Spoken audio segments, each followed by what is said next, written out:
Lexus and Levi's, and slowly made a pivot towards working just on the social sector, which is our complete focus now. I'm a designer by training. I have a degree in industrial design, but what I find that I really love is understanding, using design to solve problems, and starting with design research and understanding a challenge from someone else's perspective. To work in the social sector and to take on some of the issues that the world is facing right now, you have to be a bit crazy, and you certainly have to be a bit of an optimist. And I like to think of myself as kind of a balance between optimism and practicality. On a more personal note, I'm wildly dyslexic, and school was a total bitch for me. And if anybody here struggles with any learning disability, I can really appreciate that, and it gets better on the outside. I do run a company called Curious. I'm more comfortable asking questions than answering them, but I'll do my best. And because I own a business, I'm the child of parents who are still wondering when I'm going to get a real job.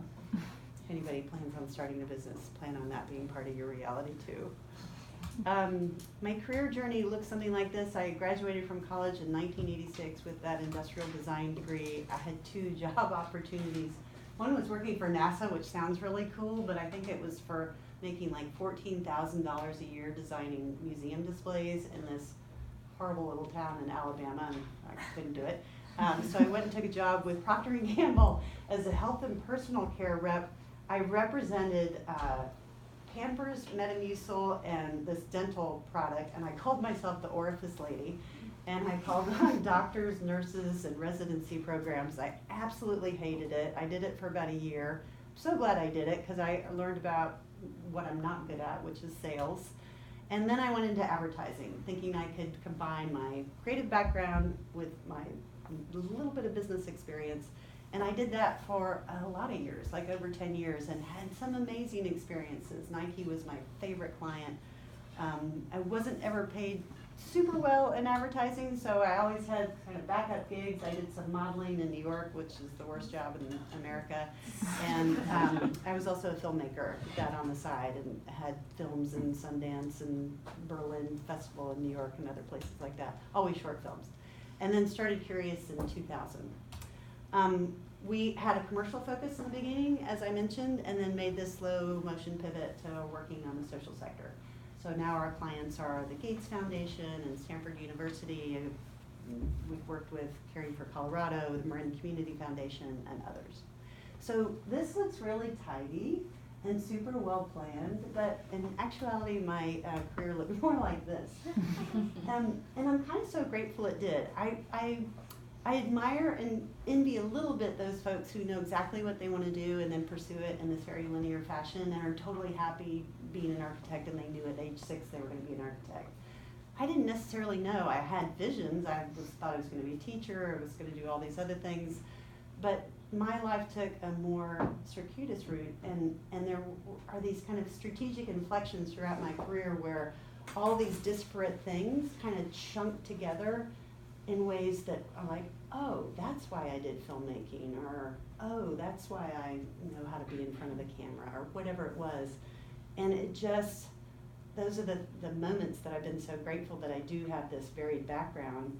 And for anybody who doesn't know exactly what they want to do, it can be a really wonderful experience to kind of ramble through your career and find the things that you're passionate about, and then stitch together various skills in ways that no one has done before. So a little bit about Curious. We focus on addressing social issues, challenges faced by marginalized folks in our society. So we're talking to Stanford about doing a big project with the LGBTQ plus community next year.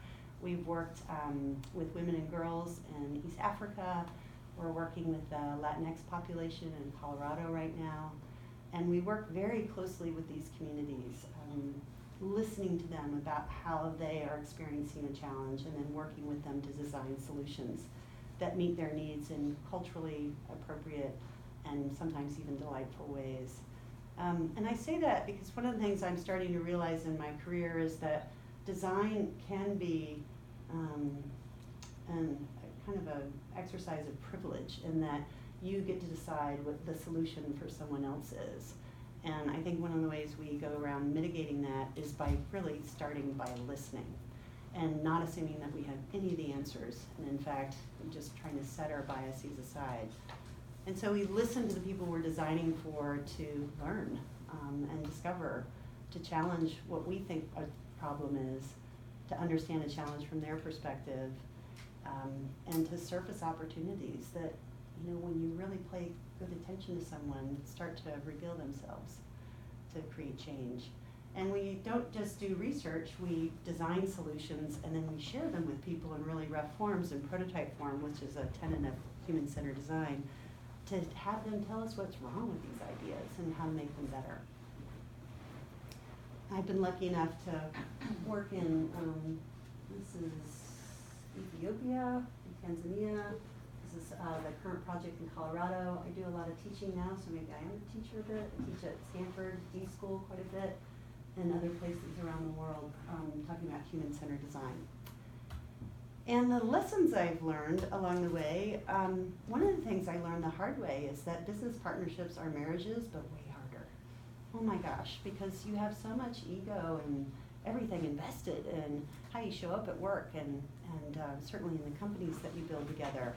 And one of the things I didn't fully appreciate when I started a company with someone else is that you need to spend a lot of time figuring out, do you want the same things?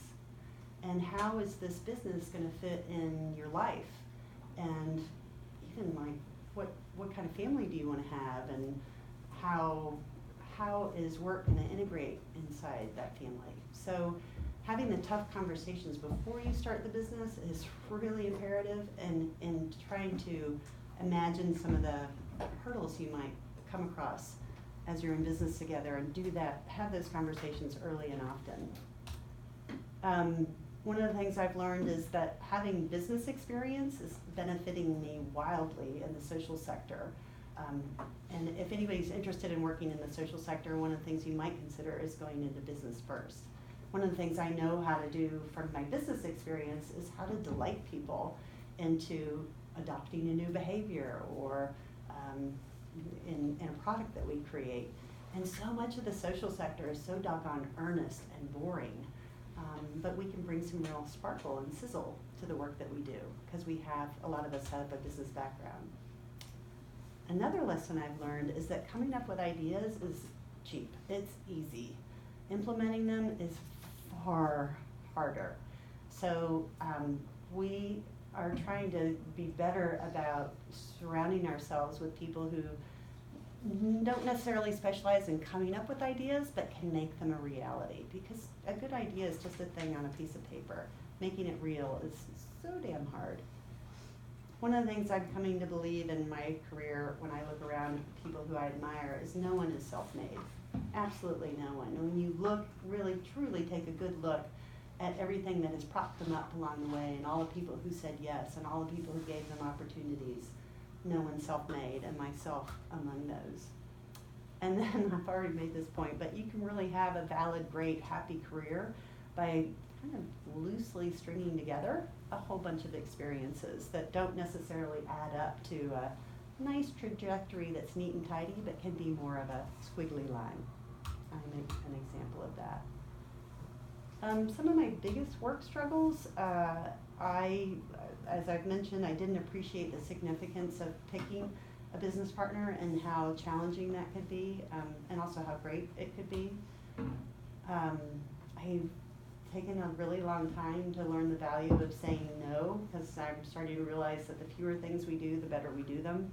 But it's really hard when you get invited to do this work with companies or organizations you've always admired, and to say no is a very, very hard thing to do when you've worked your whole life to be invited to sit at that table. As someone who's 55, I really struggle to stay up with technology and media. That's just something I'll admit. And I also find it really hard to get paid for the work that we do in the social sector. It was a heck of a lot easier to make good money in business. Successes, I'm really happy I got out of advertising in 1999. There's a lot that's changed about the business that I wouldn't want to be involved with now. I'm really glad I worked in business before the social sector. And I'm really glad I found a career path